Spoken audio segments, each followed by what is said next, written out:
Few people still trickling in, but we'll let them manage themselves. So hello, everyone. This is Rebecca Dallin, Assistant Superintendent for Stormwater Quality here at the City of Oklahoma City. I'd like to officially welcome everyone to today's virtual Lunch and Learn event. I hope everyone has a tasty lunch ready to go and is ready to hear from our guest speaker today. We will begin momentarily, so I wanted to provide some information to help enhance everyone's experience during the presentation. In order to reduce background noise, we ask that everyone keep themselves muted during the presentation. If anyone has any questions during the presentation, feel free to type them into chat. Brooke, Varick, and I will be monitoring chat for questions, and we'll have our guest speaker, answer as many questions as we have time for today. If anyone would like to, pardon me, if anyone would like to receive a certificate of attendance for today's webinar, please send Brooke an email to request it. I'm going to put her email address into chat so you'll have it handy. All right.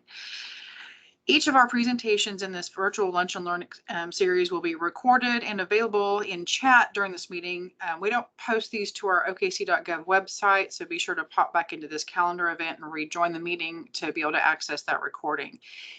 It may not work if you're outside of City of Oklahoma City, so we're going to actually also create a Dropbox for this particular one. And so if you have trouble getting a hold of it and you would like to see it, just get with Brooke or I, and we'll be happy to direct you to that recording in one way or another. So up next, we have the main presentation for today's webinar. Today, we're going to hear from Dirk Hudson from Advanced Drainage Systems, or ADS. Dirk is the Engineered Products Manager servicing the state of Oklahoma for advanced drainage systems. He attended college at the University of Missouri, Kansas City, earning a bachelor's and master's degree in civil engineering while executing a graduate research project for the Missouri Department of Transportation. After graduating from college, Dirk spent the next 4 years working on a contractor's project team to construct flood control projects for the United States Army Corps of Engineers and obtain his PE license. Over the last 3 years with ADS, Dirk has enjoyed the opportunity to work with innovative design and municipal engineers on projects to improve the infrastructure we use daily. His presentation will be focused on the implementation and execution of Bmp Manuals to mitigate the risks of flooding and pollutant-contaminated watersheds in Oklahoma communities. All right, well, I will stop sharing so you can take over. Again, if anyone has any questions, please type those into chat if you would, and we will get those addressed. Take it away, Dirk. Okay, I'm switching it now. It looks like the audio settings. We will go to this screen.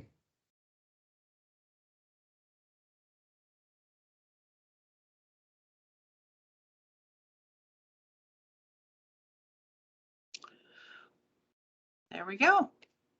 Thanks. Okay. Thank you very much for that introduction, Rebecca. And our topic today, as she stated, is the utilization of Bmp manuals to assist with enhancing the infrastructure we rely on daily. The growth of infrastructure continues to be at an all-time high in this metropolitan area. And as that being the case, we need the proper BMPs in place to help not have a harmful effect on the environment around us. I would like to thank you all for the opportunity to speak with you today, and I look forward to the discussions that may result from this presentation. With that, Rebecca already introduced myself, so rather than recapping that, I'll add that my passion is to work on these infrastructure projects in regards to stormwater and try to solve the challenges we're faced with. And one of the largest challenges we're faced with in stormwater quality in particular, specifically with BMPs, is we need to add awareness to the concepts that we discussed today and that you implement daily. We need to add awareness to all the progress that's already been made by Oklahoma City and the surrounding municipalities, cities, agencies, the state in general. There's been a lot of progress made over the past numerous decades, and that awareness of these BMPs is one way we can better suit this moving forward. One question, Rebecca, are you seeing my taskbar at the bottom here?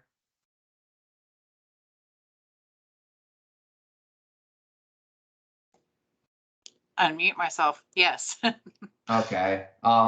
I may try to switch that real quick just so it doesn't hide part of the screen. I apologize about that. We've only been doing this for 2 years. We made a joke about that, and it didn't take long to mess that up either. Okay, so go stop sharing, and we're going to switch to the other screen, and it's still going to show it. Well, we might not be able to do that. If you do share and then click the windows, you can actually share the actual software instead of the screen. So hit share, include computer sound. There should be like options for a window. Just click on that picture, Yeah. and then you can choose your PowerPoint. Okay, there we go. There we go. I appreciate that very much. Thank you. Sure. Oh yeah, that actually helps. Okay, so we have that removed. There was our delay, so technical difficulties here, but to really start off the presentation, especially when we're talking about a BMP manual, we've now said that acronym numerous times, BMP. What is a BMP? Well, BMP, as most of us know, stands for Best Management Practice. In this context, we're talking about a BMP in regards to the stormwater infrastructure, stormwater quality aspects. If we look at this definition here by the EPA, the United States Environmental Protection Agency states a BMP is a method used to prevent or control stormwater runoff and the discharges of pollutants, including sediment, into local water bodies. So it's a pretty generic definition that could really go a bunch of different directions in terms of what kind of devices or solutions you could use. And getting into that, further diving into the EPA's key points in regards to BMPs, they do state that their list of BMPs is not all inclusive. It's not comprehensive, if you will. They do know that MS4s and other municipalities or agencies have other sound practices.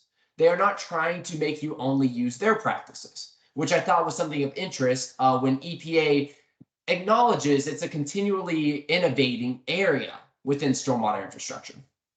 In addition, they state that stormwater management practices that are already being used should be given appropriate credit for the ones in place, like a lot of the measures that are done on construction projects today in Oklahoma City. There's no need to spend additional resources if it's already in existence and operational. This happens a lot of times when we look at places like the Oklahoma River. There's a lot of BMPs in place that may have been being constructed before we ever classified them as being a BMP. Really effective stormwater management often occurs with a holistic approach. It's not a one product solves all things. It's a bunch of different individual items that come together as a whole community of devices or environments to help reduce the pollutants and assist with mitigating flood risk. So who influences these BMP manuals? That was one item I was really focused on. There's a lot of municipalities and agencies that help affect how these BMP manuals come to be. The first one, of course, on a statewide level or a local level, we have Oklahoma's Department of Environmental Quality, ODEQ. They have a little bit of a rebranding, looks something like this now. So ODEQ helps us with regulating certain items of these municipalities to make sure we're doing the proper things before the water gets to its outlet location. And now a lot of this is introductory in nature, but once again, I wanted to get the same foundation for numerous people and make sure that the awareness of what's previously been accomplished is not lost as we talk about where we could go in the future. So on a federal level, you have EPA and you have FEMA. So the Federal Emergency Management Agency does get involved. One thing in Oklahoma specifically that I think about FEMA is the 2019 floods that greatly impacted the city of Tulsa. That was an event in which FEMA would have been heavily involved. These federal agencies, while they're very large conglomerates, they do impact the way these BMP manuals are started. And how have they done that specifically to Oklahoma City's BMP history? I want to look at a timeline. I called this timeline water quality innovation. It starts with the Clean Water Act, which I show classified as 1972. And in that 1972 document, they kind of classified the Clean Water Act as establishing the basic structure for regulating discharges of pollutants into the waters of the United States and regulating the standards for surface waters. It was actually founded or in concepts that date back to 1948. So if we look back at 1948, we're coming up on right around 75 years of water quality innovation or BMP innovation or considerations for that pollutant discharge that we have in our waters. Some others here might be like, well, I remember in 1987, the Clean Water Act had amendments. So yes, there was amendments in 77 and 87 in which the Clean Water Act was a very main topic. What that brings us to next is in 1992. This is the Mpds stormwater permits. They start to ask municipalities, specifically phase one municipalities like a large city such as Oklahoma City, to complete this stormwater discharge permit. Oklahoma City works on that, and by 1995, they had it implemented. They utilized the assistance of DEQ, and in 1997, they had a fully functioning MS4. Now, when we talk about MS4, Municipal Separate Storm Sewer Systems, a lot of people take that for granted. It's been about 25 years. But in that 25 years, if this had not occurred, our current system would be completely different than what it is today. And what is MS4? Most simply stated, we used to have combined sewer systems. Specifically in the major cities, downtown areas, we would take sanitary sewer and combine it with storm sewer. When you combine sanitary and storm sewer, it would all go to a wastewater treatment plant. But when you had a rain event, you could have a combined sewer overflow event occur in which you wash sanitary sewer that stays very normalized throughout the days or years. It would actually have the rainwater make it reach a capacity that overtops its device or the controlling factor of it, and then you're getting sanitary sewer in your waterways. That is when MS4s were mandated to be placed, in which Oklahoma City and every single smaller municipality actually has their stormwater and sanitary pipes separate. So that is what an MS4 is. And Oklahoma City still does that today. Every other agency that I'm aware of in Oklahoma does as well. We are not taking our sanitary sewers to our storm sewer pipes because the risk of overflow and sanitary contamination is too great. But that's why we have to really be appreciative of some of these tasks they did in the past. MS4s do protect the rivers, lakes, and ponds from pollutants, and in this case, it would be sanitary pollutants. You all are winners of that. So that is an accomplishment. That is not some small feat. If we still had that today, the environment and the place we live in, the quality of life would be much, much worse than it currently is. So this was not a small task or feat, and it took a lot of people years to work on that. But as we continue moving forward, that's really the past. MS4s, the success we had in the past with this Mpdes permit. In the present, our real impacts, our successes are coming in the forms of Bmp manuals. So in 2013 and 2018, Oklahoma City has had a couple editions of a Bmp manual. If we look more closely at that and what is going to happen in the future, you can see that Oklahoma City has this manual stated as the best management practices manual, specifically for construction and land disturbing activities, which this is a 5-year difference between the one on the left and the one on the right. What I wanted to kind of propose is that this could possibly be a living, breathing document, much like what we call occasionally political documents, in that this document could be changing. It could continue to grow and innovate as the years pass. And it's very important to realize that this is not the end all be all. It's where we're currently at, but where we're going to go from here is where the change and the innovation to BMP manuals will greatly affect us with in both a quality of life perspective and a public safety perspective. If we look closely at that BMP manual, the table of contents gives us introduction. In the introduction, I found it very interesting that Oklahoma City does a good job at recognizing non-structural BMPs in addition to structural BMPs. And if we look at the next graphic for structural versus non-structural BMPs, which there's a clear-cut difference, and they both have a very real place in BMP manuals. Let's start with non-structural BMPs. The use of non-structural planning and design strategies. The example here is city ordinances. And then they also go on to talk about applying it to larger sites or entire communities for wetland protections. I also like to touch on non-structural, not only being the native vegetation and preserving the existing landscape features or natural systems. It could also be process driven, that we are removing the inefficiencies that we previously had so that the pollutants that we charge to that watershed are actually less. So the goal of non-structural BMPs is to minimize stormwater volumes and runoff with native means that you would have seen here hundreds of years ago. The structural BMPs is really where our innovation and moving forward comes into play.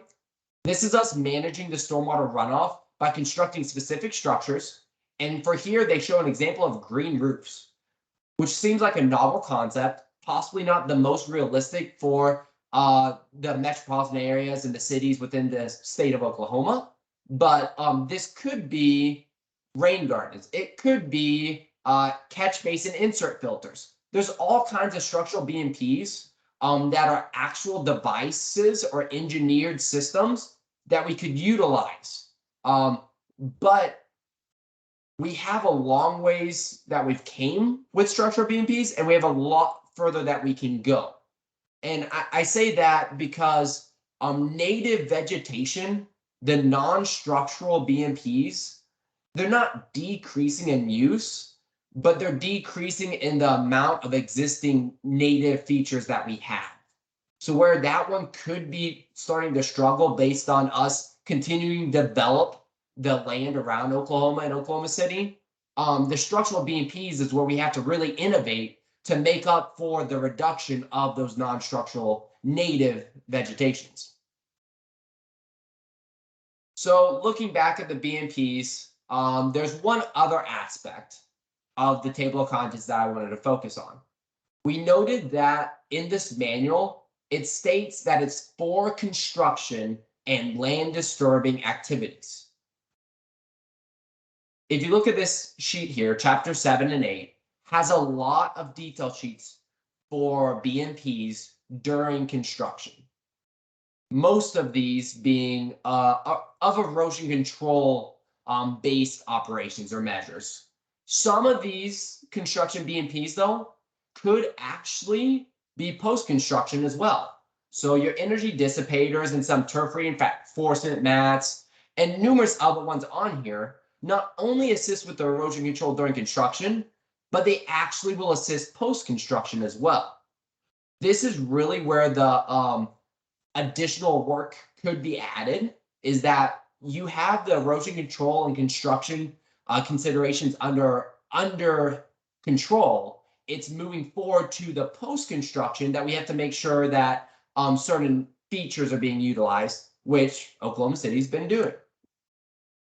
If we just looked at the construction sites around here, the first one, that number one, you'll see slopes. We have to have erosion control on slopes because you could have scarring. You'll commonly see sediment barriers used there. Number two was site entrances. You get a lot of, I don't know about pollutants, but really the dirt or the material that comes from a construction site to your public street could happen if you don't have the proper construction BMP in place at that site entrance. We want to protect the surrounding areas. Most commonly, you'll see that with silt fence. So silt fence is a very common BMP for construction to assist with keeping that material from getting to the site next door. Next one's construction phasing. You'll have engineers, you'll have contractors who plan out a schedule to help mitigate the risk of, I'll call it an erosion control failure event, but really it's when precipitation occurs and washes out pollutants to surrounding areas. And lastly, material stockpiles, you have to handle them properly to ensure that we have the proper construction BMP in place. This is something that presently Oklahoma City has been doing and surrounding municipalities. What we are emphasizing here is for everyone to be aware of how far we've come in the past 3 decades, and then how far we're going to be able to achieve and go in the upcoming several years. What does the future hold? That was kind of a question I was asking myself. As I think in the last 3 decades, we did achieve a lot, but I think that same amount of achievement will be present in the next 5 years. I don't think it's quite exponential, but the growth in terms of BMPs and stormwater quality is at a much higher rate than it was in the 90s when we were just getting into this and just learning more about what the actual topic is. So I think our reduction to environmental harm is just going to continue to get better as we continue to work through these challenges. This is an example of what I think our future holds. I think it holds more of this. So this is Scissortail Park. So we all, or most of us have probably been there, seen the features they use. There's a lot of native features. There's a lot of plantings. There's a lot of BMP devices, not only during construction, but also today to continue this place being a sustainable engineered product, which it is. So I think the future holds a lot more of these scissortail type of opportunities, which is very encouraging for not only ourselves, but the future generations to come. How are we going to achieve it? When the precipitation falls, we initially were worried or looking at the dirt and the construction activities up here in the top left-hand corner.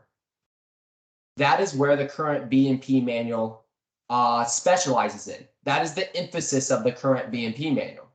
However, we can take this full picture as we move into the future and achieve more by not only paying attention to the dirt, but also paying attention to the leaves, the dog feces, the fertilizers, the grass clippings, the oil leaks, trash and pollutants, salts and sands. All these pollutants get into our stormwater from these BMP or from these point treatments, the catch basins, the curb inlets, open throats. And we can treat that water with post-construction BMPs to assist with not polluting our waterways. And why is that so important? Well, when it rains and that stuff gets in the storm sewer, we actually have those damaging pollutants go downstream and eventually to either our recreational lakes, which is shown in the top right-hand corner. This is where our kids may fish and swim. We may go boating, maybe at Lake Thunderbird, wherever you may be. That's where we're having recreational activities, enjoying the features of lakes. Or it could be down in the habitat, so the ecosystems. Maybe you like to walk around natural trails. These are type of environments that get damaged when we don't have post-construction BMPs in place. So that's kind of what we're looking at moving forward into the future. This is a video, and it should not have sound here, in which you see this individual. He's washing his car, washing his truck. This is something a lot of us do in our driveways. I'm not thinking anything about it. We're saving money by not going to the car wash, but maybe that car wash would have the proper controls in place. Instead, we wash these pollutants directly to our curb inlet, in which they go downstream. And where do they end up? They end up at the local park. We all live downstream, and we all would be a potential producer of pollutants when we do something as simple as car washes. And that has me looking forward to the objectives and innovation that's going to be for us on post-construction BMP manuals. The first objective is going to be to lower pollutants. We're going to have better control of our stormwater, which in result will lead to a better quality of life for citizens. We'll be playing in parks that don't have pollutants, that don't have floatables, water bottles, that don't have oil leaks. We're going to be swimming in these lakes. It is better when the water is clean. It leads to a better quality of life. The sanitation affects public health. The lack of MS4s would greatly affect us every day. So, as our oftentimes these are taken for granted. So we just want to make sure that we're considering the pollutant load that we're putting on these parks. The second objective is going to be to reduce flooding. On average, flooding causes more fatalities per year than any other natural disaster. So it's the most deadly natural disaster, more so than tornadoes, which is something we see very commonly on the news here today in the state of Oklahoma. But what we have to remember is that the public continues to hear about tornadoes. They hear about the dangers and risk associated with tornadoes. You see it on the news, you prepare for it, you have tornado sirens. One thing we take for granted and we don't have the awareness to is flash flooding. When flash flooding occurs, you can go to Oklahoma City's website and see the slogan, "Turn around, don't drown." But we have to remind people in the public and the news stations and the marketing that we cannot be driving through standing water, which could lead to potential harm to the public safety around us. So we continue to add awareness to the dangers of flooding. And it's one of the two objectives we have when utilizing BMPs. And it's kind of a roundabout point because everybody thinks of stormwater quality being for pollutants. Well, if you don't have the proper BMPs in place, you can easily have clogged pipes, clogged inlet structures, clogged storm sewer devices.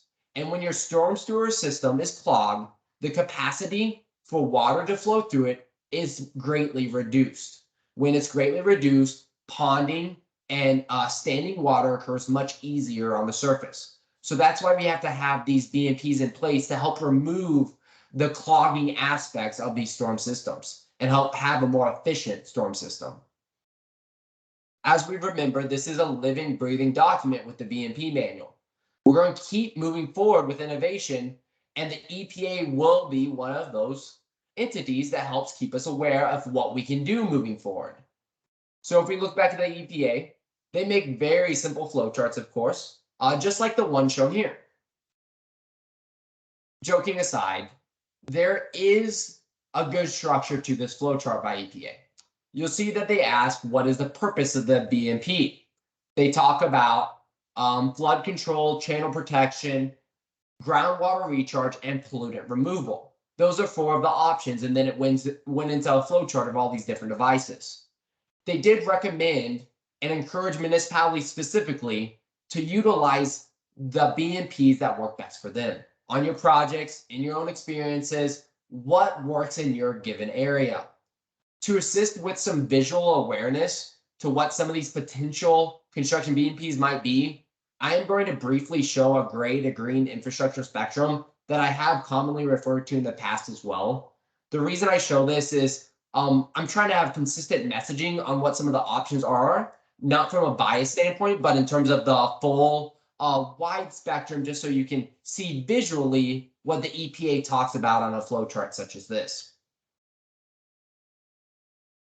This is what I call the green to gray infrastructure spectrum. You hear about green infrastructure a lot, and gray infrastructure is the old storm drainage that we've used for decades. When you think about vegetation and vegetative BMPs, this is really your non-structural BMPs. This is an example of that. The native vegetation, the fields that are on the outskirts of Oklahoma City, those are where you can have that native non-structural BMP be successful and assist with stormwater control. On the opposite end of the spectrum is our most basic storm drainage of pipe and structures that make a conveyance option for the stormwater. As we continue to move in, one of the most common green infrastructure practices would be a detention pond. It is vegetative in nature, but we would dig it and have control measures in place, as stated in like drainage criteria manuals on how a detention pond would function. This is an image of what that would look like. It is a BMP. The similar BMP that specializes in detaining stormwater for the gray infrastructure side would be underground detention or underground storage, as shown in something like solid wall pipe. Rain gardens would be a very innovative, sustainable, newer BMP product that has had nationwide attention brought to it. Rain gardens go along with like bioretention as possible solutions that might assist with a more aesthetic appeal as well. If we go back to the gray infrastructure side, the next one shown here is hydrodynamic separators. This could be a more structural option in which you're removing sediment and storing it in the sump of a precast concrete structure. These are all BMPs that could be utilized on projects or development in Oklahoma City. In the middle here for green infrastructure is pervious pavement, commonly called permeable pavement now as well. You'll see pavers, you'll see asphalt, you'll see concrete. This is just an example of one of those. When you look at this, it is undoubtedly green infrastructure. It's undoubtedly a BMP. However, there's nothing vegetative about pervious pavement. It has a very high reliance on infiltration or the use of an underdrain. And that's one way that it helps mitigate the pollutants within its system. And then the last one could be an infiltration trench. There's all kinds of options. There's sand filters. There's more structural or manufactured devices like the one shown here. You'll see these be used to help remove pollutants and assist with flooding concerns. Now that we briefly touched on some visual BMPs, another concept commonly used in BMP manuals, specifically post-construction ones, is that these stormwater control measures, SCMs or BMPs, could be utilized in series so that you have a treatment train. You could have something like a rain garden followed up by an infiltration trench or detention system and have a detail that would utilize those as a series of treatment trains. That's the holistic approach that EPA was referring to when they say it's not one end-all be-all product or solution we're using for stormwater quality in BMPs.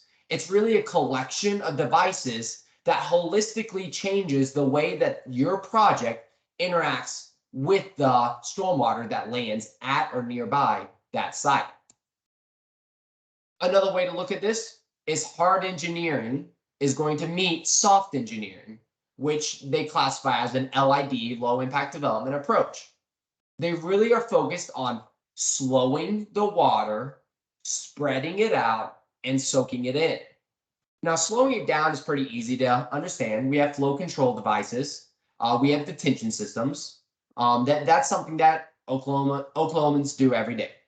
Spreading it out with retention ponds and even sheet flow, that is ways to spread it out so that you don't have additional depths of sheet flow being occurring. The soaking it in is really where it gets difficult. On a nationwide standpoint, a lot of people talk about infiltration, soaking in water. That is something that's much more challenging to meet when you have clay soils. So that is really something we have to consider moving forward, that it's not as easy as just saying that it's going to disappear into the ground without knowing the percolation of your site. That could be a main challenge that we have moving forward when implementing post-construction BMPs. This is just a graphic where they show from mechanical to biological, all types of solutions.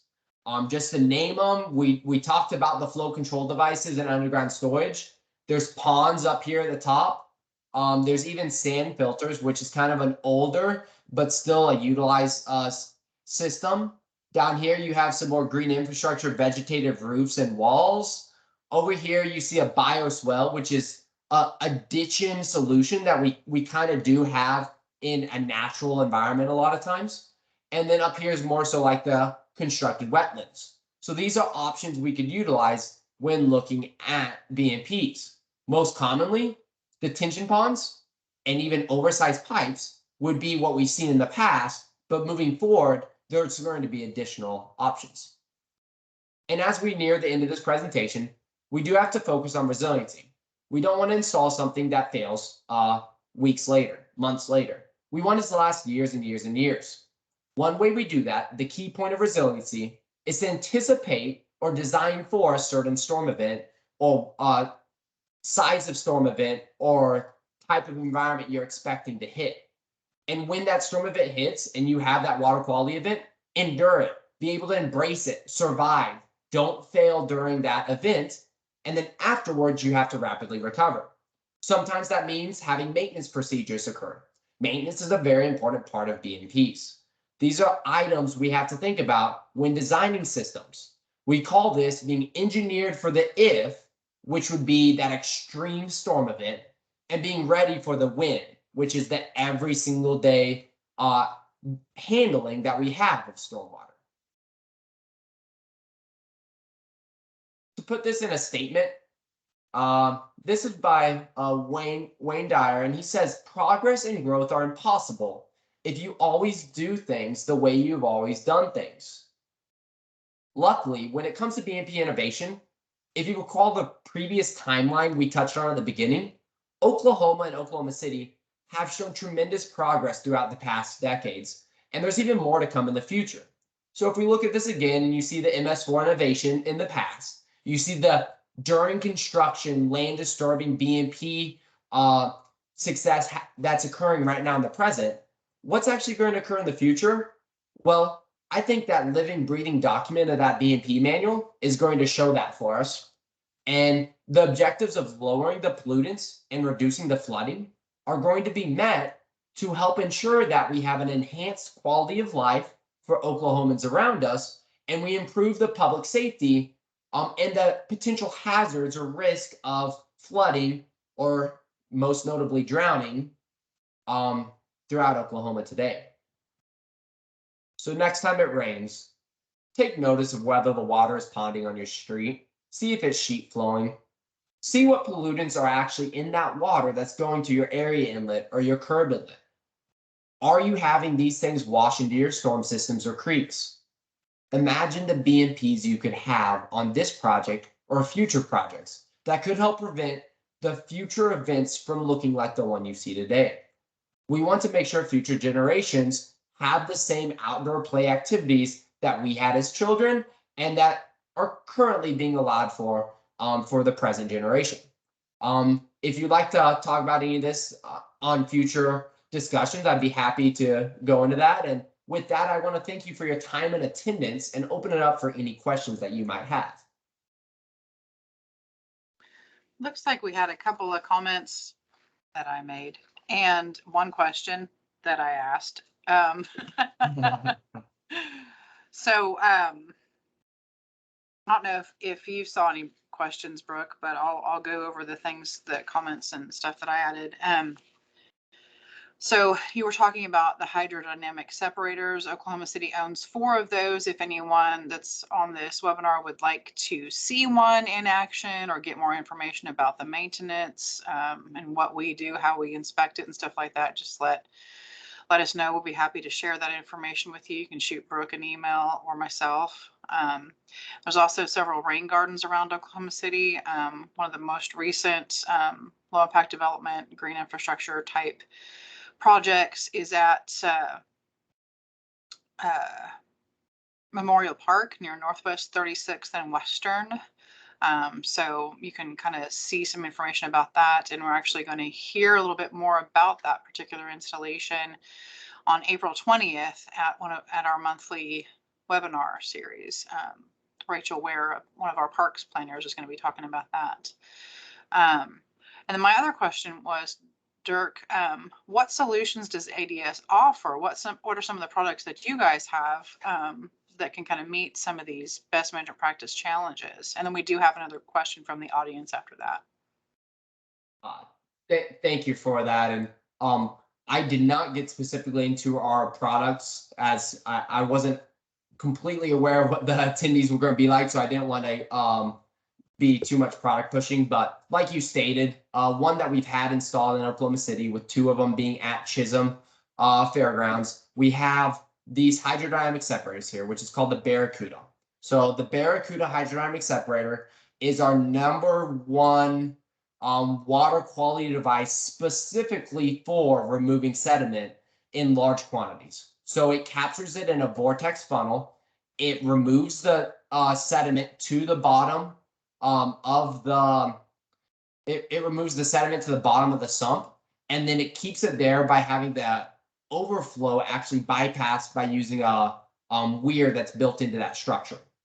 Other devices you commonly see in Oklahoma City would be our Flexstorm catch basin inserts. So I spoke with Derek here earlier, maybe this month, maybe the end of last month, about Flexstorm filters, which are actually the inlet bags you see that remove the pollutants at the point source. So as the stormwater gets into that curb inlet, it would be there to remove that pollutant at that source. And then the last one that's actually our most common one we see around the state would not be pipe detention. It would be this infiltration trench, which is really a storm tech underground detention chamber. And you'll see these used because they do both detention and water quality.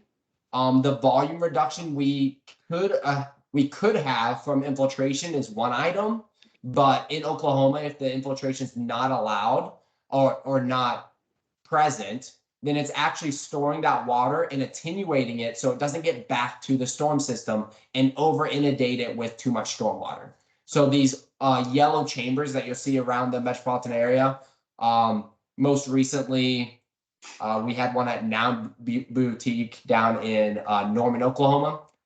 Those type of solutions are the products we offer to try to assist with both detention and water quality. Thank you, Dirk.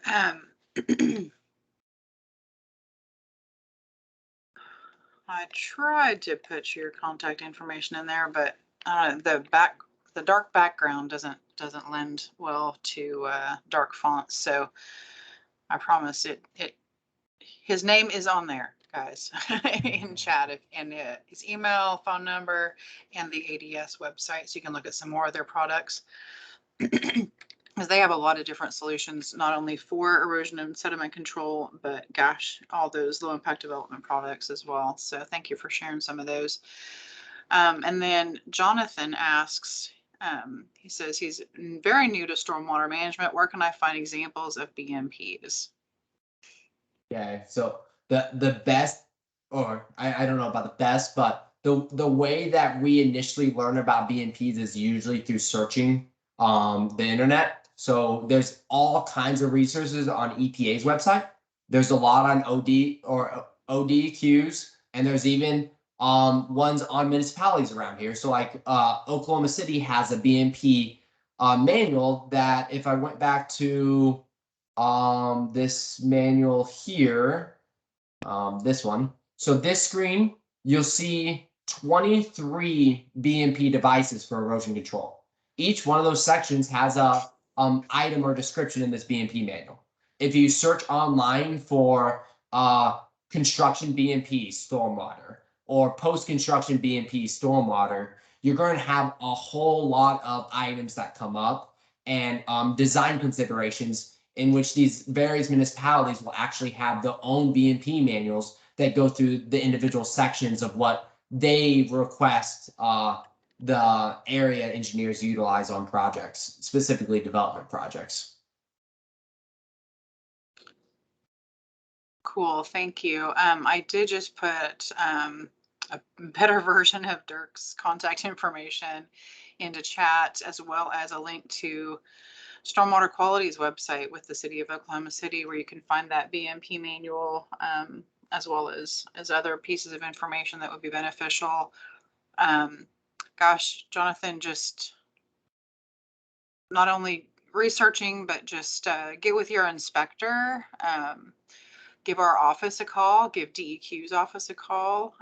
There's a lot of people who are more than willing to help and help you get the information that you need, but it will take time because there's a lot out there.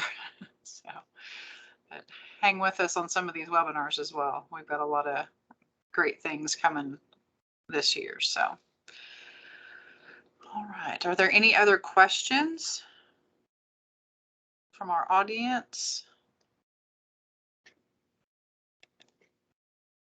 Again, you can type those into chat.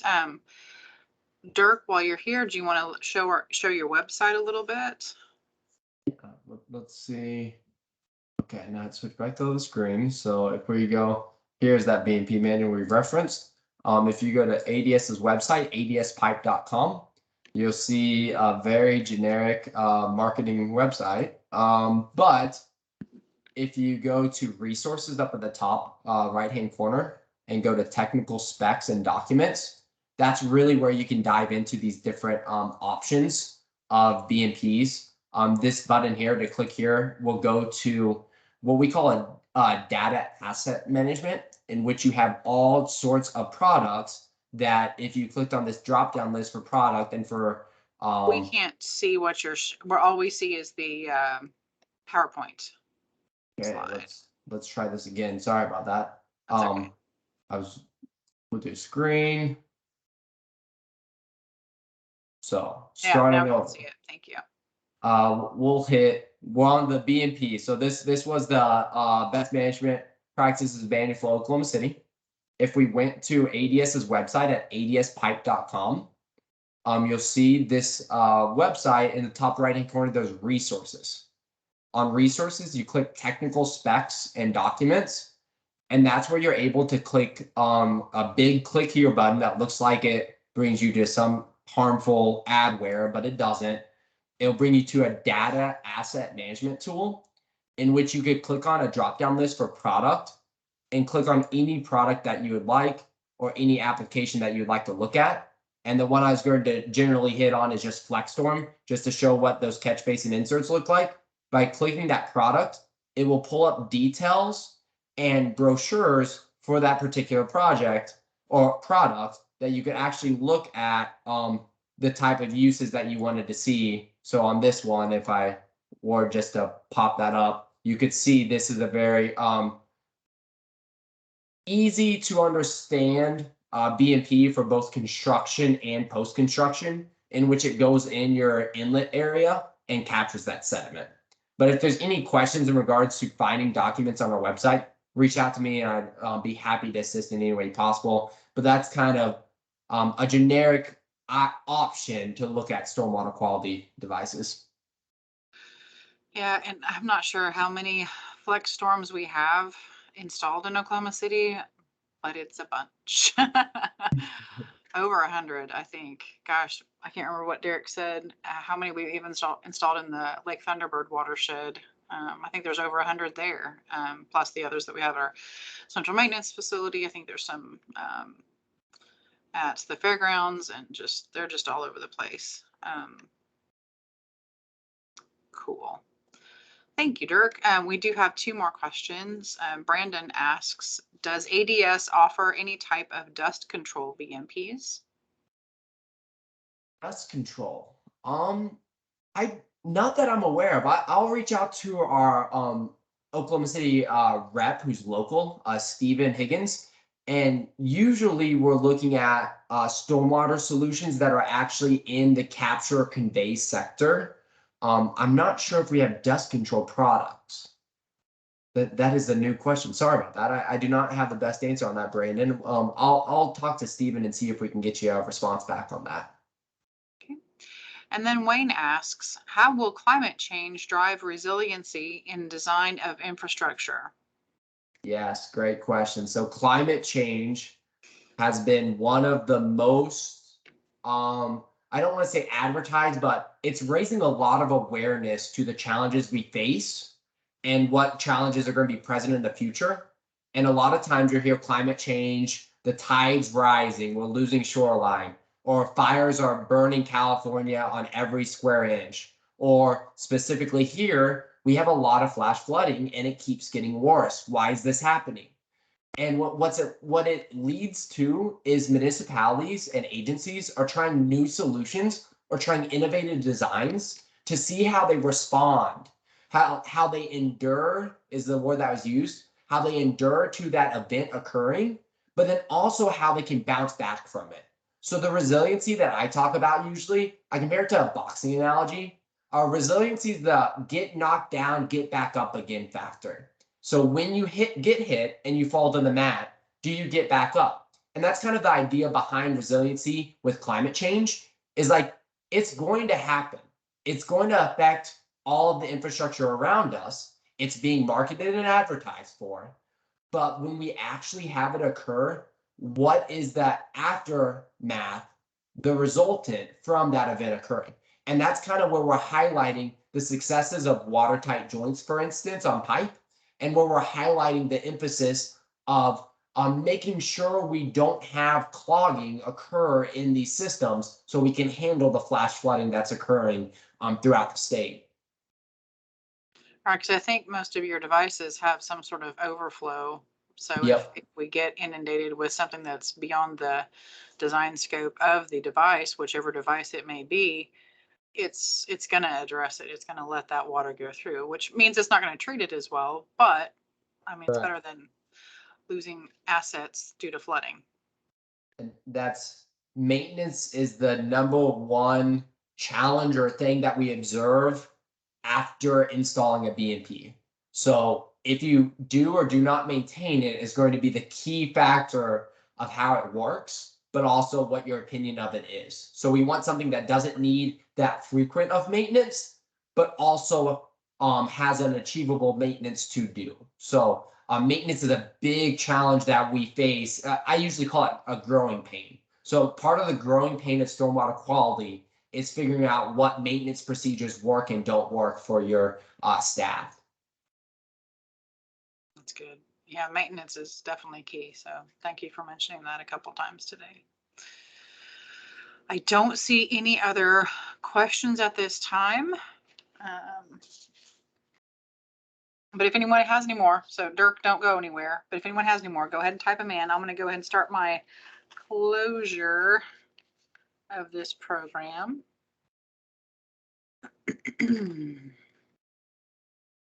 Again, if anyone is interested in a certificate of attendance, don't forget to email Brooke, and I've put her email address into chat again today.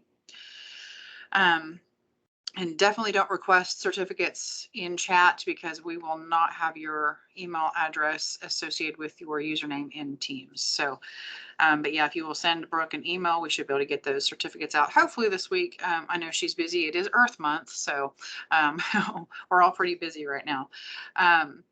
As I've mentioned, a recording of today's presentation should be available by rejoining this meeting and accessing it from chat. But again, if you have problems accessing it, if you're outside of the city of Oklahoma City, you might have problems accessing it. So just shoot Brooke an email and we can get you to the Dropbox website. If it's just a big file because it's an hour-long recording. So we'll see how we can get it to you, but we will do our best to get it to you if you need it. So thank you all again for attending today's session. We hope everyone enjoyed the presentation. We hope to see everyone at one of our upcoming webinars on April 20th, as I've mentioned, at 1 p.m. is the next installment in our monthly stormwater webinar series. That presentation will be provided by Mallory Gotcher with Utilities Water Conservation, providing a plethora of tips and tricks for water conservation. She always gives a fantastic and very interesting presentation. And she's going to be joined by Rachel Ware, one of our city's park planners, who will provide information about a recent low impact development project at Memorial Park near 36th and Western here in Oklahoma City. Our next virtual Lunch and Learn is scheduled for June 8th, and we'll be hearing from American Excelsior on that. And if anyone still needs to register for either of those, please make sure that you have given your information to Brooke, and you should be getting emails from Brooke, and just keep an eye on those, and you should be able to get links to all those registration portals. We usually use Sign Up Genius to register for our events. So I don't see any other questions. I see a couple of thank yous. So thank you, Dirk. I appreciate your information. Thanks for sharing your knowledge with us today. And with that, I guess I will close it out. Everyone have a great afternoon. Thank you. Appreciate it.